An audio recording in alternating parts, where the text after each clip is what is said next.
유대인들이 그토록 기다려왔던 메시아가 이제 올 것이다 라는 말을 했던 사람이 세례 요한이었죠. 우리 마가복음 1장을 시작하며 그 세례 요한을 봤었습니다. 근데 이 세례 요한이 감옥에 갇히게 돼요.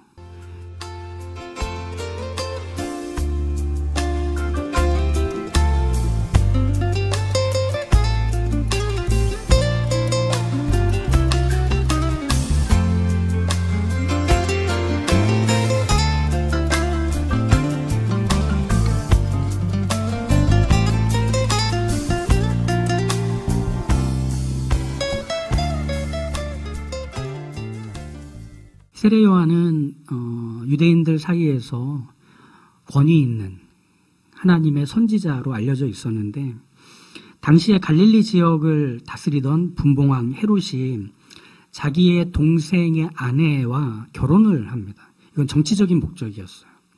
서로에게 정치적으로 이해득실을 따져서 자기 동생과 이혼하고 이제 이혼녀가 된 헤로디아를 헤롯이 결혼을 하는, 이것은 이스라엘을 그래도 다스리는 지도자로서 결코 옳지 못한 모습이었습니다.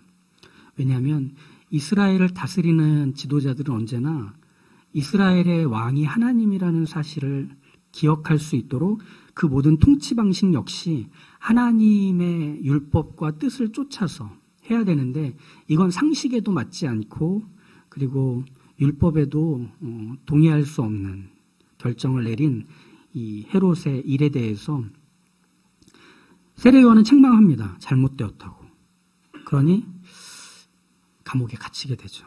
사실 헤롯은 이 세례 요한을 어려워했습니다. 그리고 세례 요한의 말에 귀를 기울이는 편이었습니다. 그런데 헤로디아는 그렇지 않았죠. 헤롯과 결혼한 헤로디아는 못마땅했습니다. 그래서 찍혔고 세례 요한이 결국 감옥에 갇히게 되죠. 결국 세례 요한은 감옥에 갇힌 후에 헤로디아에 의해서 사형을 당해 죽게 됩니다. 즉, 이 감옥에 갇힌 일은 죽음까지 이어지는 마지막 세례 요한의 걸음이 되는 거죠. 이렇게 세례 요한이 감옥에 갇히자 예수님은 갈릴리로 오십니다. 그래서 어떻게 하시죠? 세례 요한이 했던 일들을 이어받아서 하나님의 복음을 전파하기 시작하셨다. 이렇게 14절에 나오죠. 마가복음에서는 구체적인 갈릴리에서 하셨던 일들이 나오진 않는데, 누가복음에서 보면 갈릴리에서 어떤 일들이 있었는지에 대해서 누가복음 4장에서 상세히 기록해 놓았습니다. 거기서 보면 여러 회당에 다니며 가르치셨다. 그리고 귀신 들린 자에게서 귀신을 쫓아내셨다. 많은 병든 자들의 병을 고쳐주셨다. 대표적인 그 갈릴리에 가셔서 병을 고친 사람이 베드로의 장모였습니다. 그의 열병을 고쳐주는 일이 있었죠. 그러다 보니 갈릴리의 많은 사람들이 예수님이 여기서 떠나지 마시기를 간청할 지경까지 됐어요. 즉, 예수님은 갈릴리에 가셔서 하나님의 복음을 전파하시고 그 복음이 전파되는 자리에서 병을 고치고 귀신을 쫓아내는 기적을 일으키셨던 그 일들이 상당히 많이 있었음에도 마가복음에서는 그 내용들을 기록해 놓지 않고 있죠. 마가복음은 이렇게 얘기합니다. 그렇게 한 후에 이제 갈릴리에서 해변가를 지나가다가 베드로와 안드레를 보고 나를 따르라 하셨다. 그리고 또 지나가시다가 야고보와 요한을 보고 나를 따르라 하셨다. 그래서 그들이 쫓아갔다. 이렇게 하고 끝나버려요. 이 두 사건, 세례 요한이 감옥에 갇혔던 것과 그리고 이 4명의 제자들을 예수님이 부르시는 사건은 연속성이 없어 보이잖아요. 두 개가 따로 떨어져 있는 사건처럼 보이죠. 심지어는 예수님이 갈릴리에 가셔서 하셨던 일들까지도 이게 덩어리 떨어져 있는 듯 보입니다. 그런데 이건 떨어져 있어 보이는 이야기 같지만 사실은 하나의 주제 안에서 묶이는 하나의 이야기입니다. 어떤 주제로 하나로 묶일 수 있느냐면 부르심이라는 주제로 하나로 묶이게 되는 사건입니다. 부르심. 우리가 공부하는 이유, 우리가 밥 먹는 이유, 우리가 운동하며 건강을 지키려는 이유는 모두 나의 부르심과 관련이 되어 있는 것들입니다. 내가 어떻게 살아야 하지? 뭘 하며 살아야 하지라고 하는 것, 이건 다 부르심에 대한 것들이잖아요. 그래서 그 일을 하기 위해서 공부하는 거잖아요. 그 일을 하기 위해서 건강을 관리하는 거고 밥을 먹고 그렇게 살아가는 것 아니겠습니까? 모두가 다 그렇게 이 부르심에 대한 고민을 하고 삽니다. 난 앞으로 뭘 하며 살까라는 거죠. 그래서 부르심은 내게 주어진 시간을 사용하는 방법과 수고를 결정짓습니다. 이 시간을 어떻게 써야 되지? 하는 건 말이죠. 세상에 참 재미난 게 많은 것 같아요. 제가 어릴 때 제일 재미났던 것들은 만화책이었습니다. 저한테. 그래서 밖에서 노는 거 아니면 집에서 만화책 읽는 걸 너무 좋아했어요. 그래서 용돈이 생기면 만화책 이렇게 하나씩 모았습니다. 근데 요즘은 재미난 게 너무 많아졌습니다. 스마트폰 생기면서 더 그게 폭발적으로 늘어난 것 같아요. 그래서 유튜브만 검색해봐도 영화 리뷰부터 시작해서 음악 감상, 먹방, 유명인 근황, 상식과 퀴즈까지 유튜브에서 다 나와요. 그래서 그냥 하루 종일 체력만 괜찮으면 하루 종일 할 수 있을 만한 재미거리죠. 그런데 우리가 재미를 얻기 위해서 하는 것들은 대체로 값을 지불합니다. 그래서 소비하는 겁니다. 재미를 제공하는 쪽에서는 재미를 판매하는 것이기 때문에 값을 당연히 받겠죠. 그러면 우린 그걸 자꾸 돈이라고 생각하는 경향이 있어요. 무료냐 유료냐 이렇게 생각을 하는 거죠. 우리의 재미있는 것들 한번 떠올려 보시면 게임도 있을 테고 웹툰도 있을 테고 여러 가지 유튜브 영상들도 있을 텐데, 그런데 재미를 얻으려고 지불하는 건 사실은 돈이 아니에요. 재미를 얻으려고 지불하는 건 시간입니다. 우린 그거를 모르고 있어요. 무료냐 유료냐가 중요한 게 아니었던 거예요. 게임을 하고 유튜브를 보고 웹툰이나 웹소설을 읽으며 시간을 재미있게 보낼 때 그건 재미있는 시간을 얻는 게 아니라 재미를 얻으려고 시간을 지불한 거예요. 재미와 시간을 맞바꾸는 거죠. 우린 남는 게 시간 같아요. 바쁠 때야 늘 모자란 게 시간이겠지만, 그런데 시간이라는 것은 누구도 살 수 없는 자원입니다. 인생의 끝자락에서 나에게 하루만 더 주어졌다면 내 모든 걸 다 지불해서라도 사고 싶다라는 말을 듣는 이유는 시간은 살 수 없어서 그래요.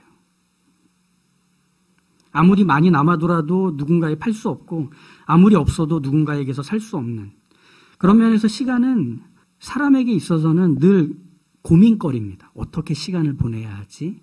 그래서 시간을 관리하는 법에 대해서 배우고 싶어하고 그것을 습관을 들이고 싶어하는 게 모두, 그리고 우리 자녀들에게도 그것을 가르치고 싶어하는 것, 시간을 어떻게 써야 되는지 말이죠. 그런데 이 시간을 아낀다고 해서 그 자체가 유익할까요? 우리는 자꾸 시간을 관리하고 아끼면 그거 자체가 덕목이 되는 거라고 생각하는데, 시간을 아끼는 것 자체는 덕목이 아닙니다.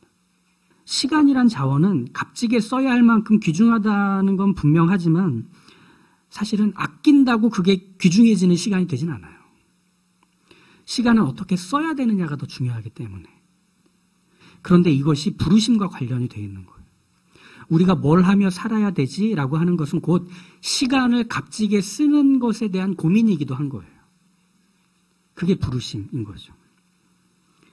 자, 이렇게 한번 다시 정리를 해볼까요? 부르심이란 하나님이 내게 주신 재능, 성향, 기질, 그리고 나를 둘러싸이는 환경 속에서 내 인생이란 시간을 어떻게 값지게 써야 하는지에 대한 고민을 담고 생각하는 주제입니다. 부르심, 내가 뭘 해야 되지라는 것 말이죠.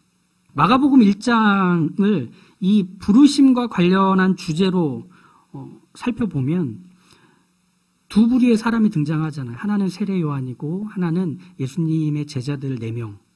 이 사람들은 모두 부르심을 받은 사람들입니다. 세례 요한은 자신의 부르심을 알고 그 일에 최선을 다하다가 감옥에 붙잡혀 들어갔습니다. 이제 예수님의 제자가 되는 베드로, 안드레, 야고보, 요한은 자신들이 늘 당연하게 여겨왔던 일들을 해오던 중에 부르심을 받아 새로운 일로 옮겨가는 사람들입니다. 둘 다 부르심을 받은 사람들이죠. 먼저 세례 요한과 이 베드로, 안드레, 야고보, 요한이 부르심이라는 점에서 어떤 공통점을 갖고 있는지를 조금만 더 보면, 원래 세례 요한은 제사장 가문입니다. 제사장 가문이라는 것은 태어날 때부터 이 사람은 제사장의 일을 하도록 부름받은 사람이라는 겁니다. 아버지도 제사장이었고 할아버지도 제사장이었기 때문에 자기도 제사장의 일을 감당해야 되는 사람인 거예요. 그러면 앞으로 뭘 해야 되지 고민할 게 없어요. 나이가 30이 되면 이제 성전에 들어가서 자기 순서에 따라서 제사장의 일을 감당하면 될 뿐입니다. 정해져 있는 자기의 인생의 길. 하지만 세례 요한은 하나님께 부름을 받습니다. 그래서 어린 나이에 부모를 떠나 광야로 갑니다. 제사장의 일이 아닌 선지자의 일을 하기 위해서. 베드로, 안드레, 야고보, 요한 역시 갈릴리 어부의 집안에서 태어났습니다. 아버지가 해오던 것, 할아버지가 해오던 그 일을 자기들도 하고 있는 중입니다. 앞으로도 그 일을 계속 할 거라고 생각하고 있습니다. 그래서 배에서 그물을 수선하고 있었던 거죠. 다음 그물을 뿌리기 위해서. 하지만 이 부르심받은 모든 사람들은 이전에 하던 일들이 아닌 새로운 일들로 부르심을 받아 거기로 나서게 됩니다. 이건 그 시대엔 참 대단하고 어마어마한 일입니다. 왜냐하면 농경사회 그리고 모두가 다 한 마을에서 자라서 그 마을에서 죽는 일이 당연했던 환경과 문화 속에서는 자기 부모님이 하던 일을 물려받아서 하는 일은 문화였습니다. 그 집의 누구는 그 일을 하는 사람인 겁니다. 그러니 내 아버지가 하는 일이 곧 내가 해야 되는 일이 되는 가족과 사회, 시대 속에서 다른 일을 하겠다고 나서는 일은 어마어마한 결정이 될 수밖에 없는 거예요. 쉬운, 우리처럼 저 돈 벌러 서울 갈 거예요. 뭐 드라마에서 나오듯이 그런 일이 일어날 수 없는 환경과 시대 속에 이들이 있는 겁니다. 그래서 이들은 자신들이 받은 부르심이 자신이 뿌리 박혀있던 자리를 떠나서 낯선 곳으로 가게 될 때 이 두려움, 공포, 내가 여기서 뿌리가 뽑혀서 혹시 말라 죽지 않을까라고 하는 걱정들보다 내가 부르심을 받아 가게 되는 자리가 설레이고 기대가 되고 가슴이 뛰었다는 것이 더 컸기 때문에 그 확신으로 갈 수 있었던 거죠. 그 확신으로 갈 수 있었던 거죠. 대단한 겁니다. 그 시대에는 말이죠. 그러니까 말하자면 이런 것 같아요. 아브라함과 좀 비슷한 면이 있는 것 같은 게 가야 할 희미한 곳을 향해 나를 이 일을 하라고 부르신 하나님에 대한 선명함이 더 커서 그 길을 넉넉히 용기를 내서 가게 됐다. 이게 부르심 받은 사람들의 모습이더라는 겁니다. 대단하죠. 가야 될 길은 희미한데 하나님은 선명한 거예요. 그러니까 문제는 그런데 뭐냐면 그래서 원래 내가 해야 되는 일들, 원래 내가 살아야 되는 삶의 모습들을 뿌리치고 새로운 자리로 달려 들어갔는데 세례 요한의 결과를 한번 보십시오. 감옥에 갇혔습니다. 세례 요한 입장에서는 당혹스러운 겁니다. 이상하다. 난 제사장의 일을 버리고 선지자의 일을 부름받아 감당하는데 왜 감옥에 갇히게 되는가? 하나님이 안전하게 지키시고 내 부르심받은 일의 결과가 좋은 결실들을 맺도록 해주셔야 되는 거 아닌가? 이런 생각을 할 수밖에 없겠죠. 존경과 지지를 받는 건 둘째 치고라도 누명을 쓰고 감옥에 갇히는 건 안 되는 거잖아요. 명예가 실추되도록 두시는 건 안 되는 거잖아요. 근데 세례 요한의 결과가 그렇습니다. 하나님께서 분명히 부르셨고 그래서 맡기신 일인데 왜 감옥에서 죽게 될 수밖에 없을까? 왜 내가 해야 되는 이 일이 막히게 될까? 우리도 충격이죠. 이상하다. 저게 다 잘 될 줄 알았는데 왜 저러지? 그렇지 않나요? 이건 이제 앞으로 배와 그물을 버려두고 예수님을 따라 나선 4명의 제자들에게도 벌어질 일입니다. 그들은 이제 교회가 이 땅에 세워질 때 교회의 주도적인 일을 맡아 감당하게 됩니다. 그런데 교회가 박해를 받죠. 그리고 성도들이 순교를 당하죠. 이들의 운명은 인생의 마지막이 순교로만 끝날 수밖에 없다는 걸 이제 이들은 확인하게 될 겁니다. 첫 번째 순교자는 이 4명 중에 나옵니다. 야고보가 헤롯에 의해 죽게 되거든요. 그렇게 보면 세례 요한과 이 4명의 제자들의 부르심의 결말이 다 똑같잖아요. 이상하지 않아요? 하나님이 불러놓고 나서 왜 이런 충격적이고 비참한 결과 앞에 세우는가 하는 생각이 들 수밖에 없죠. 내가 주어진 시간을 잘못된 결정에 따라 잘못되게 쓰는 것 아니었나? 라는 후회. 내가 그냥 아버지 곁에 있을 걸. 내가 그냥 제사장의 길을 따를 걸. 내 부르심은 잘못된 것 아니었나? 하는 허무함. 이런 게 찾아올 수밖에 없었겠죠. 그런데 세례 요한과 베드로, 안드레, 야고보, 요한의 부르심은 진짜였습니다. 우선 세례 요한의 부르심을 생각해 보면 세례 요한의 인생은 허비되지도 낭비되지도 않았습니다. 왜냐하면 세례 요한이 하던 일을 예수님이 이어서 하셨기 때문입니다. 요한이 감옥에 갇힌 후에 예수님이 갈릴리에 가셔서 세례 요한이 하던 하나님 나라에 대한 선포, 회개하고 복음을 믿으라. 이 얘기를 이어서 하고 계시잖아요. 그러면 세례 요한이 했던 일은 죽음이라는 결과 앞에 세례 요한의 인생을 둔 건 사실이겠지만 그가 한 일이 죽음을 맞이하게 했을지라도 그 일 자체는 계속되어야만 하는 일이었던 겁니다. 다시 말하면 그 일은 하나님이 맡기신 일이 분명하다는 겁니다. 세례 요한이 죽으면 사라지는 일이 아닌 거예요. 세례 요한이 살았을 때 그 일을 맡았고 이제 세례 요한이 그 일을 하지 못하자 그 다음에 누군가가 그 일을 계속 이어서 하게 되는. 그러면 우린 그런 일을 뭐라고 하느냐면 영원까지 이어진 일이라고 말할 수 있는 겁니다. 하나님이 맡기신 일은 그 사람 하나로서 끝나는 일이 아니라 계속 연속성을 가지고 주님 오실 때까지 영원히 이어지는 일이 됩니다. 그게 하나님이 불러서 맡기는 일의 첫 번째 특징입니다. 하나님이 우리에게 맡기시는 일은 영원한 일입니다. 또 두 번째 부르심의 특징은 이겁니다. 4명의 제자들이 배와 그물을 버려두고 예수님을 쫓을 때 그들이 하게 될 역시 영원한 일이면서 동시에 새로운 일이 됩니다. 그 영원한 일이며 새로운 일의 구체적인 특징은 뭐냐면 사람 낚는 어부 안에 담겨져 있는 부르심, 즉 사람을 살리는 일을 우리가 부르심을 받아 하게 된다는 겁니다. 사람 낚는 어부라는 말은 정말이지 이 4명에게는 새로운 일일 수밖에 없어요. 그건 그들이 해왔던 일을 근거로 새로운 일이 됩니다.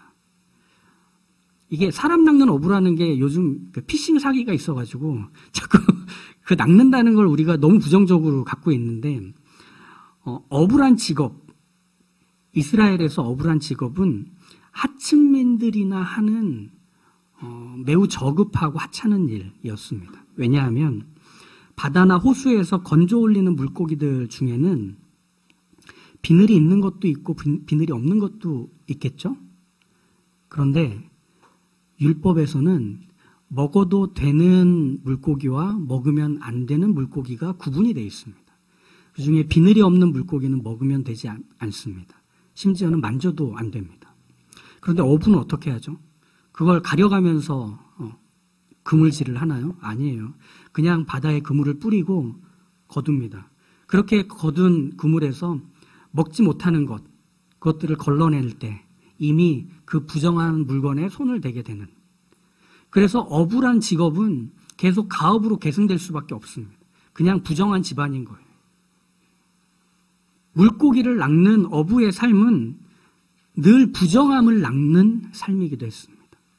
자신들은 그 부정함이 숙명이 되어버린, 그리고 그 일을 계속 해야만 되는 어부들의 목, 그걸 갖고 살아갔던 거죠. 그런데 거기서 예수님이 찾아와 말씀하십니다. 내가 너희를 사람 낚는 어부가 되게 하겠다. 내가 그동안 해왔던 이 부정의 일이 아니라 이제 새로운 일이 일어난다고? 부정함이 비린내로 몸에 밴 내가 이제 사람을 살리고 사람이 도움을 필요로 할 때 그걸 건져내는 자리에 내가 있게 된다고 하며 예수님을 쫓아갈 수 있었던 거죠. 비록 그게 앞으로 무슨 일로 벌어지게 될지는 몰랐겠지만 그들에게는 분명히 확신하는 게 있었습니다. 이전과는 다른 삶을 살게 될 거야. 이전과는 다른 일을 하게 될 거야. 이전에 내가 부정함을 건져 올리던 어부였지만 이제는 생명을 건져 올리고 생명을 살리는 어부로서 살게 될 거야. 예수님을 통해서 소개받고 있는 이 새로운 일, 이것은 우리에게도 동일하게 적용이 되는 일일 겁니다. 우리의 부름은 각자 다 다릅니다. 직업도 다르고 그리고 우리가 살아가는 모습도 다 다릅니다. 하지만 우리를 불러내신 자리에서 요청하시는 것은 똑같습니다. 영혼의 일을 해라. 사람을 살리는, 사람을 건져내는 그 일을 해라. 네가 할 수 있는 그것으로 말이다. 라는 거죠. 즉 하나님이 부르셔서 맡기시는 일의 두 가지 특징은 그것이 어부든 농사를 짓든 의사든 변호사든 뭐 어떤 직업이든 상관이 없습니다. 저는 요리하는 사람인데요. 저는 아이들을 가르치는 직업을 가진 사람인데 그게 영원한 일이 될까요? 영원한 일을 하는 겁니다. 왜죠? 우린 그 일에서 사람을 살리는 일을 할 것이기 때문에 그래요. 사람을 살리는 일에 우리는 이런 요소들을 요구받을 겁니다. 성실함과 정직과 청결함과 이런 덕목들을 요구받을 때 그건 하나같이 사람을 살리기 위한 목적으로 사용되는 거지 그 일을 하는 데 있어서의 내 직업 정신을 말하는 게 아닌 겁니다. 음식 하나를 만들더라도 거기에 그 사람의 따뜻함이 담겨 있고 그 한 사람이 먹을 때 그의 건강을 염려하며 고민하며 수고한 내용이 땀이 거기에 담겨서 제공되는 그런 일을 하게 되는 사람이 되더라는 거죠. 그러면 요리를 하지만 영원한 일을 하는 겁니다. 아이들을 가르치지만 그 아이들을 가르치는 자리에서 단순히 지식을 집어넣고 시험을 잘 보게 하는 선생님이 아니라 인생이 뭔지, 사람이라는 것이 뭔지, 그리고 네가 지금 배우고 있는 것이 너에게 얼마나 필요하고 유익이 되는지를 끊임없이 살펴 내가 너를 도움이 되는 모든 사람들에게 필요한 사람이 되는 그 인생 되도록 도와줄게, 지켜줄게 라는 교사의 자세라면 우린 그런 선생님께 우리 아이들 맡겨도 되지 않을까요? 사람을 살리는 일을 하시잖아요. 우리의 부르심의 결과로 사람들이 살아나며 우리의 부르심의 결과로 이 세상 사람들이 이 땅에서 사는 게 전부가 아닌 그것보다 훨씬 크고 훨씬 풍성하고 그리고 훨씬 찬란한 영혼을 소개받을 수만 있다면 우린 어떤 일이든 우리의 재능과 기질과 우리의 교육받은 것과 우리가 원하는 것들에 묶여서 우리의 일들을 계속 감당해 가면 되는 겁니다. 영혼의 일을 하고 있기 때문에 사람을 살리는 일을 하고 있기 때문에 우리가 부름받은 자리는 각자 다 다르겠지만 우리가 하는 일은 동일합니다. 그런데 그게 하나님의 기쁨이 됩니다. 하나님이 우리에게 생명을 주시고 하나님이 우리에게 그 일과 자리를 맡기셨을 때 우리가 그 자리에서 착하고 충성되게 그 일을 감당해 가면 거기에서 생명의 생태계가 일궈지고 영혼에 대한 소망을 품을 수 있는 일들이 생겨나자 하나님은 거기서 영광 받으시게 되는 거죠. 우리는 그 일을 하는 겁니다.